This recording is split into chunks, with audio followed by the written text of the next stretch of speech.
Hello guys, so మనం data స్ట్రక్చర్లో భాగంగా కొన్ని వీడియోస్ చేయబోతూ ఉన్నాం. డేటా స్ట్రక్చర్స్ మనం నేర్చుకోవాలి అంటే కనుక ఖచ్చితంగా మనకి సి ప్రోగ్రామింగ్ కూడాను ప్రాపర్గా తెలిసి ఉండాలి. సో సి ప్రోగ్రామింగ్లో స్ట్రక్చర్స్ అనే కాన్సెప్ట్ బేస్ చేసుకొని డేటా స్ట్రక్చర్స్ అనేవి మనం ఇంప్లిమెంట్ చేయడం జరుగుతూ ఉంటుంది. So what is meant by A structure? So జనరల్గా మనకి అరేస్ అంటే ఏంటో తెలుసు. అరే అంటే ఏంటి? అరే is a collection of similar data types. అంటే ఒక అరే తీసుకున్నామంటే ఆ అరేలో ఉన్న ప్రతి ఎలిమెంట్ కూడాను ఒకే రకమైన డేటా టైప్ని కలిగి ఉంటుంది. ఫర్ ఎగ్జాంపుల్ ఇంట్ ఏ ఆఫ్ 10 అన్నారు అనుకోండి. సో ఆ 10 ఎలిమెంట్స్ కూడాను ఇంటీజర్ డేటా టైప్ అయ్యి ఉంటాయి. సో ఒక్కొక్కసారి సిచ్యువేషన్స్ ఎలా ఉండబోతున్నాయి అంటే మనం రియల్ లైఫ్లో మల్టిపుల్ డేటా టైప్స్ని రిప్రజెంట్ చేయాల్సిన సిచ్యువేషన్ అయితే వస్తూ ఉంటుంది. సో దాన్ని మనం ఈ స్ట్రక్చర్స్తో ఈజీగా ఇంప్లిమెంట్ చేసుకోవచ్చు. So coming to the structure definition, a structure in C enables programmers to group different data types of variables together under a single name. So different వేరియబుల్స్కి కనుక మనం కామన్గా ఒక నేమ్ ఇస్తే దాన్ని మనం స్ట్రక్చర్ అని చెప్పొచ్చు. Structure in C language is very powerful feature that allows for the creation of more complex data structures. So real వరల్డ్లో మనం ప్రిమిటివ్ డేటా టైప్స్ని యూజ్ చేసి లేదా ఇంట్, ఫ్లోట్, క్యారెక్టర్ అనేవి ఏవైతే యూజ్ చేస్తూ ఉంటామో వాటి వల్ల ఏంటంటే they can handle only single values. Or in case arrays తీసుకుంటే కనుక మల్టిపుల్ వాల్యూస్ ఉంటాయి, కాకపోతే all of similar data types. కానీ స్ట్రక్చర్కి వచ్చేసరికి ఏంటంటే మనం మల్టిపుల్ డేటా టైప్స్ని స్టోర్ చేయడానికి అయితే మనకి ఇక్కడ ఒక ఫెసిలిటీ ఉంది. ఓకే, స్ట్రక్చర్స్ని ఎట్లా మనం డిఫైన్ చేస్తామో ఇప్పుడు చూద్దాం. సో ఏదైనా ఒక స్ట్రక్చర్ని క్రియేట్ చేయాలి అంటే గనక ఓకే మనం ఇక్కడ స్ట్రక్ట్ అనే కీవర్డ్ని అయితే యూజ్ చేయాలి. స్ట్రక్చర్ని ఏదైనా మనం క్రియేట్ చేయాలి అంటే కనుక స్ట్రక్ట్ అనే కీవర్డ్ని అయితే మనం యూజ్ చేయాలి. It's a predefined keyword. So ఈ స్ట్రక్ట్ కీవర్డ్ తర్వాత మనం ఏదైతే స్ట్రక్చర్ని మన ఓన్గా మనం క్రియేట్ చేయాలనుకుంటున్నామో దాని నేమ్ని అయితే ఇక్కడ మనం ఇవ్వాలి. సో స్ట్రక్ట్ అనే కీవర్డ్ యూజ్ చేయాలి. నెక్స్ట్ స్ట్రక్చర్ తాలూకా నేమ్ అయితే మనం ప్రొవైడ్ చేయాలి. నెక్స్ట్ ఆ పర్టికులర్ స్ట్రక్చర్లో ఏవేవైతే మనం డేటా టైప్స్ని యూజ్ చేయబోతూ ఉన్నామో వాటిని మనం మెంబర్స్ అని అనొచ్చు. సో ప్రతి మెంబర్ అనేది ఒక్కొక్క డేటా టైప్ని అది క్యారీ చేస్తూ ఉంటుంది. Okay, so it can be integer or it can be a float or it can be a character array. Okay, so ఇట్లాంటి మనం ఎన్ డేటా టైప్స్ని మనం యూజ్ చేసుకోవచ్చు. సో వీటన్నిటికీ కామన్గా ఇచ్చే నేమే ఈ స్ట్రక్చర్ తాలూకా name. Okay, got my point. So స్ట్రక్చర్ని డిఫైన్ చేసిన తర్వాత ఖచ్చితంగా మనం ఎండ్లో సెమీకోలన్ అనేది ప్లేస్ చేయాలి. ఓకే, సో సెమీకోలన్ ప్లేస్ చేస్తే it is a indication for end of that structure. సో ఇప్పుడు మనం స్ట్రక్చర్ తాలూకా డెఫినేషన్ ఎట్లా ఉండబోతుందో చూసాం. నెక్స్ట్ వచ్చేసరికి ఒక శాంపిల్ స్ట్రక్చర్ని చూద్దాం.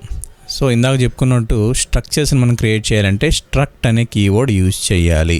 ఓకే, చూడండి ఇక్కడ స్ట్రక్ట్ అనే కీవర్డ్ని యూజ్ చేసాం. నెక్స్ట్ స్ట్రక్చర్కి ఒక నేమ్ ఇచ్చాం. ఇక్కడ మనం ఇచ్చిన నేమ్ ఏంటి? ఎంప్లాయీ. సో ఈ స్ట్రక్చర్ తాలూకా పేరు ఎంప్లాయీ. ఈ ఎంప్లాయీలో ఏమేమి మెంబర్స్ ఉన్నాయి? సో ఇందులో వచ్చేసరికి ఐడి అనేది ఇంటీజర్ డేటా టైప్, నేమ్ అనేది క్యారెక్టర్ డేటా టైప్, శాలరీ వచ్చేసరికి floating data type. Okay, so ఇందులో 3 డేటా టైప్స్ ఉన్నాయి. Okay, so ID, name and salary. So ఈ మూడింటికి కూడా మనం ఇచ్చిన నేమ్ వచ్చేసరికి కామన్గా ఇచ్చిన నేమ్ ఏంటిది? ఎంప్లాయీ. సో ఈ మూడింటికి మనం కామన్గా ఇచ్చిన నేము ఎంప్లాయీ. ఓకే, చూసారు ఇక్కడ మనం ఎండ్లో ఒక సెమీకోలన్ అయితే ప్లేస్ చేయడం జరిగింది. సో ఇప్పుడు మనం స్ట్రక్చర్ని అయితే డిఫైన్ చేసాం. ఓకే, సో ఇప్పుడు మన స్ట్రక్చర్స్ ఏదైనా డిఫైన్ చేసాం అనుకోండి, దాని తాలూకా స్ట్రక్చర్ తాలూకా మెమరీ మేనేజ్మెంట్ ఎలా ఉండబోతుంది ఇప్పుడు చెక్ చేద్దాం. సో మనకు తెలిసినట్లు ఇన్ జనరల్ ఇంటీజర్కి అయితే మనకి ఎన్ని బైట్స్ యూజ్ చేస్తూ ఉంటాం? 64 బిట్ కంప్యూటర్ అయితే 4 బైట్స్ యూజ్ చేస్తూ ఉంటాము. సో ఇంట్ ఐడి అనేది ఏదైతే ఉందో ఇక్కడ చూసారా స్ట్రక్చర్లో ఓకే ఈ పర్టికులర్ స్ట్రక్చర్లో ఐడి అనేది ఇంటీజర్ డేటా టైప్ కాబట్టి ఈ 4 బైట్స్ ఆఫ్ మెమరీ అన్నది ఇంటీజర్ డేటా టైప్ అలొకేట్ చేయడం జరుగుతూ ఉంది. నెక్స్ట్ వచ్చేసరికి ఏంటి? ఇది నేమ్. ఓకే, సో ఈ నేమ్ అనేది యాక్చువల్గా క్యారెక్టర్ 1 బైట్ అయినప్పటికీ నేమ్ అనేది 10 క్యారెక్టర్స్ ఉన్నది కాబట్టి ఇక్కడ మనం వచ్చేసరికి 10 లొకేషన్స్ అయితే 10 బైట్స్ ఆఫ్ మెమరీ అనేది మనం ఈ పర్టికులర్ నేమ్కి అయితే అసైన్ చేయడం జరిగింది. Coming to the float. Okay, so float salary అన్నాం ఇక్కడ. ఓకే, సో ఈ శాలరీలో మనం ఇక్కడ వచ్చేసరికి 4 bytes ఆఫ్ మెమరీని అలొకేట్ చేయడింది. సో టోటల్ ఈ పర్టికులర్ స్ట్రక్చర్ తాలూకా సైజ్ ఎంత అని మనం అడిగితే కనుక ఒక ఇంటిజర్ ఐడికి 4 bytes, నెక్స్ట్ నేమ్ వచ్చేసరికి 10 bytes అండ్ శాలరీ వచ్చేసరికి 4 bytes. సో టోటల్గా మనకి ఎంత వచ్చిందంటే ఇక్కడ 18 bytes ఆఫ్ మెమరీ అన్నది మనం యూస్ చేయడం జరుగుతూ ఉంది, మెమరీలో అలొకేట్ చేసాం.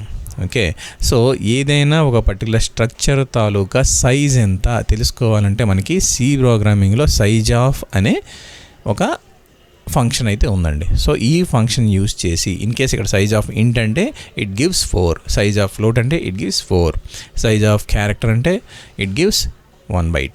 సో ఇట్లా మనం సైజ్ ఆఫ్ అనే ఫంక్షన్ యూజ్ చేసి ఏదైనా ఒక డేటా టైప్ తాలూకా సైజ్ అయితే తెలుసుకోవచ్చు. సో ఓవరాల్గా ఎంప్లాయీ అన్నది ఏంటంటే ఈ పర్టికులర్ స్ట్రక్చర్ తాలూకా వేరియబుల్. చూసారు ఇక్కడ మనం ఈఎంపీ అనేది ఒక వేరియబుల్ క్రియేట్ చేసాం. లైక్ ఇంట్ ఏ ఎట్లా అంటూ ఉంటామో ఎంప్లాయీ అనే డేటా టైప్కి ఎంప్లాయీ అనేది ఒక వేరియబుల్. సో ఈ ఎంప్లాయీ అనే వేరియబుల్ తాలూకా సైజ్ వచ్చేసరికి ఎంత ఉంది, టోటల్గా ఇక్కడ 18 bytes ఉంది.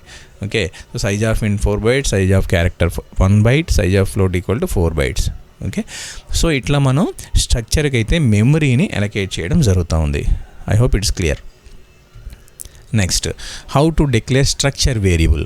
సో ఇంతవరకు మనం స్ట్రక్చర్కి వేరియబుల్ డిక్లేర్ చేయడం కోసం చెప్పుకోలేదు. Okay, structure variable can be declared in one of two ways: by using struct keyword in the main method, by declaring a variable when the structure is defined. So ఇది మనం ఎగ్జాంపుల్లో చూద్దాం. Okay, ఇక్కడ struct employee అని చెప్పేసి ID, name, salary అని చెప్పేసి ఒక స్ట్రక్చర్ని మనం డిఫైన్ చేసుకున్నాం. కానీ ఈ స్ట్రక్చర్కి ఎటువంటి వేరియబుల్స్ మనం ఇక్కడైతే డిఫైన్ చేయలేదు. సో వేరియబుల్స్ డిక్లేర్ చేయాలి అంటే కనుక struct employee E1, E2. So ఇక్కడ E1, E2 అనేవి 2 వేరియబుల్స్. ఓకే, సో E1లో ఒక ఐడి ఉంటుంది, ఒక నేమ్ ఉంటుంది, ఒక శాలరీ ఉంటుంది. అగైన్ E2లో కూడాను ఒక నేము, ఒక ఐడి, ఒక శాలరీ అన్నది అయితే మనం అలొకేట్ చేయడం జరుగుతూ ఉంది. సో ఇక్కడ మనం వచ్చేసరికి 2 స్ట్రక్చర్స్ని క్రియేట్ చేసాం. సో స్ట్రక్చర్ని క్రియేట్ చేయాలంటే మెయిన్ ఫంక్షన్లో మనం స్ట్రక్చర్ తాలూకా వేరియబుల్స్ని అయితే మనం క్రియేట్ చేయొచ్చు. ఇది ఒక మెథడ్.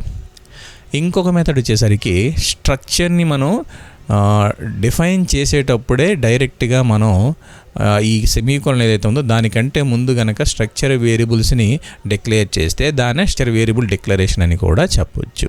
క్రియేట్ చేసినప్పుడే, ఓకే, స్ట్రక్చర్ని క్రియేట్ చేసేటప్పుడే డైరెక్ట్గా మనం ఈ పర్టికులర్ వేరియబుల్స్ని అయితే ఇలా మనం ఇనిషియలైజ్ చేసుకోవచ్చు. సో ఈ స్ట్రక్చర్ తాలూకా మెంబర్స్ ఏవైతే ఉన్నాయో ఇంతకుముందు చెప్పుకున్న ఎగ్జాంపుల్లో మనకి ఐడి, ఇంకా శాలరీ, ఇంకా నేమ్. సో వీటిని మనం మెంబర్స్ అంటూ ఉంటాం. ఓకే, సో యాక్సెసింగ్ మెంబర్స్ అంటే ఏంటి, దీని మీనింగ్ ఆ పర్టికులర్ స్ట్రక్చర్లో ఉన్న మెంబర్స్కి కనుక మనం వాల్యూస్ ఇవ్వాలి అంటే ఓకే 2 వేస్లో మనం వాల్యూస్ ఇవ్వచ్చండి. అందులో ఫస్ట్ది వచ్చేసరికి by using member are dot operator. So ఈ డాట్ ఆపరేటర్ ఏదైతే ఉందో ఓకే దీన్ని మనం మెంబర్ ఆపరేటర్ లేదా డాట్ ఆపరేటర్ అని చెప్పొచ్చు. ఇంకొకటి వచ్చేసరికి arrow operator. So arrow operator అంటే సెపరేట్గా కీబోర్డ్లో ఏమి వెతకొద్దు. ఇది వచ్చేసరికి మైనస్ ఇంకోటి గ్రేటర్ దాన్, ఈ 2 సింబల్ కలిపి మనం ఇది పాయింటర్ ఆపరేటర్ కింద చెప్పొచ్చు.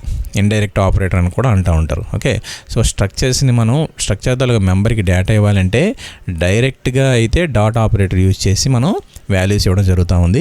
అదే ఇండైరెక్ట్గా అంటేనే పాయింటర్ ఆపరేటర్ యూజ్ చేసి మనం అయితే వాల్యూస్ని ఇవ్వడం జరుగుతూ ఉంది. సో వాటిని యాక్సెస్ చేయాలన్నా వాటికి వాల్యూస్ ఇవ్వాలన్నా 2 వేస్లోనే మనం డేటాను అయితే ఇనిషియలైజ్ చేయడం జరుగుతూ ఉంటుంది. ఓకే, సో ఇప్పుడు మనం స్ట్రక్చర్ తాలూకా ప్రోగ్రామ్ అనేది ఎట్లా రాయాలో ఒకసారి చూద్దామండి. సో స్ట్రక్చర్స్ క్రియేట్ చేయాలంటే ఆల్రెడీ చెప్పుకున్నట్టు మనం ఏం యూజ్ చేయాలి, స్ట్రక్ట్ ఓకే కీవర్డ్ యూజ్ చేసి ఒక స్ట్రక్చర్కి నేమ్ ఇవ్వండి, ఎంప్లాయీ. ఓకే, సో ఈ ఎంప్లాయీ అనే స్ట్రక్చర్లో మనం డేటా టైప్స్ తీసుకున్నాం. ఏంటది, ఇంట్ ఐడి. ఓకే, నెక్స్ట్ ఫ్లోట్ ఏంటి, శాలరీ అనేది ఫ్లోట్ వేరియబుల్ తీసుకున్నాం. నెక్స్ట్ ఎంప్లాయీ తాలూకా నేమ్. సో నేమ్ వచ్చేసరికి character. Okay, so name of suppose ఒక 20 క్యారెక్టర్స్ తీసుకున్నాం. ఓకే, సో స్ట్రక్చర్ని అయితే మనం ఇట్లా డిఫైన్ చేసుకున్నాం. So end of the structure వచ్చేసరికి ఎప్పుడు కూడాను సెమీకోలన్ అయితే మనం ప్లేస్ చేయాలి. సో ఇప్పుడు ఈ స్ట్రక్చర్ని మనం యూజ్ చేయాలంటే మెయిన్ ఫంక్షన్ రాసుకుందాం. Okay, so void main so ఇందులో స్ట్రక్చర్కి మనం ఒక వేరియబుల్ క్రియేట్ చేయాలంటే ఆల్రెడీ 2 ways అని చెప్పుకున్నాం. అందులో ఫస్ట్ది ఏంటంటే మెయిన్ ఫంక్షన్లో స్ట్రక్చర్కి ఒక వేరియబుల్ని అయితే మనం డిక్లేర్ చేసుకోవాలి. సో స్ట్రక్ట్ అనే కీవర్డ్ అయితే ఖచ్చితంగా యూజ్ చేయాలి. సో స్ట్రక్ట్ అనే కీవర్డ్ అయితే మనం యూజ్ చేయాలి. స్ట్రక్ట్ నేమ్ వచ్చేసి స్ట్రక్చర్ తాలూకా నేమ్ ఏంటి? ఎంప్లాయీ దానికి వచ్చేసరికి E1. ఓకే, సో ఇది ఒక స్ట్రక్చర్ వేరియబుల్. ఓకే, సో ఈ E1 అనే ఎంప్లాయీకి మనం కనుక వాల్యూస్ ఇవ్వాలి అనుకుంటే కనుక ఓకే డైరెక్ట్గా ఇక్కడ మనం ఇచ్చేయచ్చండి. ఫర్ ఎగ్జాంపుల్ ఎంప్లాయీ తాలూకా ID suppose 101. Okay, next employee salary ఒక 30,000. ఓకే, నెక్స్ట్ ఎంప్లాయీ తాలూకా నేమ్, సో నేమ్ వచ్చేసరికి సపోజ్ సురేష్. ఓకే, సో ఇట్లా మనం 3 వాల్యూస్ని అయితే ఇవ్వడం జరిగింది. జస్ట్ అరేస్లో మనం ఎట్లయితే అరే డిక్లేర్ చేసేటప్పుడు వాల్యూస్ ఇస్తామో స్ట్రక్చర్లో కూడాను ఇలా కూడా వాల్యూస్ ఇవ్వచ్చు. ఓకే, సో ఎంప్లాయీ 1 అనేది variable for the structure employee. Okay, so ఇందులో 3 వాల్యూస్ ఉన్నాయి, ID, salary and name. So ఇప్పుడు వీటిని మనం కనుక అవుట్పుట్లో డిస్ప్లే చేయాలి అంటే కనుక మనం చూద్దాం. సో ఫస్ట్ వచ్చేసరికి ఎంప్లాయీ ఐడి, నెక్స్ట్ వచ్చేసరికి ఎంప్లాయీ శాలరీ కాబట్టి పర్సంటేజ్ ఆఫ్. ఓకే, నెక్స్ట్ వచ్చేసరికి పర్సంటేజ్ ఎస్, నేమ్ కాబట్టి ఎస్ యూజ్ చేస్తూ ఉన్నాం. ఓకే, నెక్స్ట్ వచ్చేసరికి వీటి తాలూకా వాల్యూస్ మనకి కావాలి. సో స్ట్రక్చర్ తాలూకా వాల్యూస్ని మనం ఎట్లా యాక్సెస్ చేస్తాం? ఓకే, సో స్ట్రక్చర్ తాలూకా వాల్యూస్ని యాక్సెస్ చేయాలంటే ఆల్రెడీ ఇందాక మనం చెప్పుకున్నాం. ఓకే, స్ట్రక్చర్ తాలూకా వేరియబుల్ యూజ్ చేసి either dot operator or arrow operator use చేసి మనం యాక్సెస్ చేయొచ్చు. So E1 dot ID, so it gives employee ID. Again E1 dot salary, it gives salary. Next E1 dot name. Okay, so ఇప్పుడు ఈ values అన్నీ అయితే మనకి display అవ్వడం జరుగుతూ ఉంది. సో ప్రోగ్రామ్ అయితే ఇప్పుడు రన్ చేసి చూద్దాం. సో ఇప్పుడు మనం అయితే ప్రోగ్రామ్ని రన్ చేసి చూద్దాం. చూడండి, ఇక్కడ మనం అబ్జర్వ్ చేస్తే 101, 30,000 సురేష్. సో ఇక్కడ మనం చూస్తే కనుక ఈ 101 ID, next salary 30,000 and Suresh అనే వాల్యూస్ అయితే మనం డిస్ప్లే చేయడం జరిగింది. ఓకే, సో స్ట్రక్చర్ని క్రియేట్ చేసాం. సో ఇప్పుడు ఏమేమి చూసాం? స్ట్రక్చర్ క్రియేట్ చేసాం, స్ట్రక్చర్కి ఒక వేరియబుల్ డిక్లేర్ చేసాం, దట్ ఈస్ E1. ఓకే, దానికి వాల్యూస్ ఇచ్చాం, వాటిని మనం యాక్సెస్ చేయడానికి డాట్ ఆపరేటర్ అయితే యూజ్ చేయడం జరిగింది. ఓకే, సో ఇది వచ్చేసరికి ఒక మెథడ్. సో ఇంకొక మెథడ్ అయితే మనకు ఉంది. ఇంకొక మెథడ్లో కూడా మనం స్ట్రక్చర్ తాలూకా వాల్యూస్ని అయితే యాక్సెస్ చేయొచ్చు. అది ఎట్లా అంటే with the help of pointers. Okay, so pointers అంటే ఏంటి మీకు ఆల్రెడీ తెలుసు. పాయింటర్ అనేది ఏంటి? ఏదైనా ఒక ఒక వేరియబుల్ తాలూకా అడ్రస్ని కనుక హోల్డ్ చేయడానికి మనం ఒక వేరియబుల్ని డిక్లేర్ చేస్తే దాన్ని మనం పాయింటర్ వేరియబుల్ అని చెప్పొచ్చు. ఓకే, సో స్ట్రక్ట్ ఎంప్లాయీ అనే ఈ పర్టికులర్ స్ట్రక్చర్కి ఒక P అనేది ఒక పాయింటర్ వేరియబుల్ డిక్లేర్ చేసాం. Okay, next P equal to %E1 ఇట్లా ఇచ్చాం. Okay, next with the help of అంటే మనకి ఏముంది పాయింటర్తో యాక్సెస్ చేయాలంటే so P arrow ID comma P arrow salary comma P arrow వచ్చేసరికి నేమ్. సో ఇప్పుడు మనం అవుట్పుట్ అయితే చెక్ చేద్దాం. చూడండి, with the help of this arrow operator మనం అయితే స్ట్రక్చర్ తాలూకా వాల్యూస్ని అయితే యాక్సెస్ చేయొచ్చు.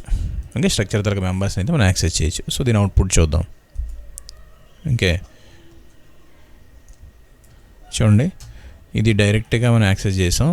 ఓకే, ఇది with the help of pointer. So రెండిట్లో కూడా మనకి వాల్యూస్ అయితే యాక్సెస్ చేయడం జరిగింది. సో స్ట్రక్చర్ తాలూకా మెంబర్స్ను యాక్సెస్ చేయాలంటే either it can be using dot operator or it can be done using arrow operator. So arrow operator use చేసి కూడా మనం వాల్యూస్ని యాక్సెస్ చేయొచ్చు, as well as dot operator use చేసి కూడాను వాల్యూస్ని మనం యాక్సెస్ చేయొచ్చు. So this is how we're going to create a structure and how we're going to access those values of a particular structure. Okay, I hope it is clear. So ఎంతవరకు మనం structure అంటే ఏంటి, స్ట్రక్చర్ని ఎట్లా మనం declare చేస్తాము, ఎట్లా define చేస్తాము, structure తాలూకా మెంబర్స్ని ఎట్లా యాక్సెస్ చేస్తామో మనం డిస్కస్ చేసాం. Okay, so it is brief introduction about structures. So structure is nothing but it is a collection of different data types. సింపుల్గా చెప్పాలంటే collection of different data types అని చెప్పేసి మనం చెప్పొచ్చు. ఇది ఫ్యూచర్లో ఏంటంటే మనం డేటా స్ట్రక్చర్స్ యూజ్ చేసేటప్పుడు కానీ, next object oriented programming classes, next C ప్రోగ్రామింగ్లో కూడాను ఈ స్ట్రక్చర్స్ని బేస్ చేసుకొని ఫర్దర్గా మనం అడ్వాన్స్డ్ టాపిక్స్ అయితే మనం డిస్కస్ చేయడం జరుగుతూ ఉంటుంది. ఓకే, సో స్ట్రక్చర్స్ అనేది చాలా చాలా ఇంపార్టెంట్. మనకి వచ్చేసరికి డేటా స్ట్రక్చర్స్ అనే కాన్సెప్ట్ అర్థం అవ్వాలంటే స్ట్రక్చర్ అనే కాన్సెప్ట్ మీద మనకి క్లియర్ ఐడియా అయితే ఉండాలి. సో ఈరోజు వచ్చేసరికి నేను స్ట్రక్చర్ అంటే ఏంటి, స్ట్రక్చర్ని ఎట్లా మనం డిఫైన్ చేస్తాము, స్ట్రక్చర్ వేరియబుల్ని ఎట్లా యూజ్ చేస్తాము, ఇవన్నీ కూడా మనం చెక్ చేయడం అయితే జరిగింది. I hope it is clear. So structures కోసం మనం ఇంకా ఇన్ డీటెయిల్గా తెలుసుకోబోతాం in our next class. Thanks for watching.